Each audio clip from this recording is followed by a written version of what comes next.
sa De Los Reyes Optical Ayala Central Block Branch. To serve the need of its growing numbers of clients in Cebu, the De Los Reyes Optical Clinic opened its new branch at the Ayala Mall Central Block, IT Park, Lahog, Cebu City. It is the 7th branch in Cebu and the 10th in the Visayas and Mindanao. The De Los Reyes Optical Clinic Ayala Mall Central Block branch had its soft opening on December 6, 2019, the day the malls opened its door to the public for the first time.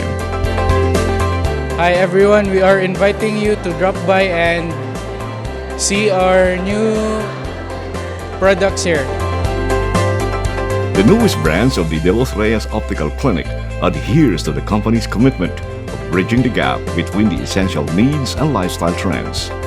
Definitely, it will answer the needs of the mall's captive market, millennials who work in call centers within the IT park, as well as the rest of its clients living outside the Lahog area. De Los Reyes Optical Clinic, an eye for excellence. With cameraman Joel Noel, Dan de Luzon, My TV Cebu.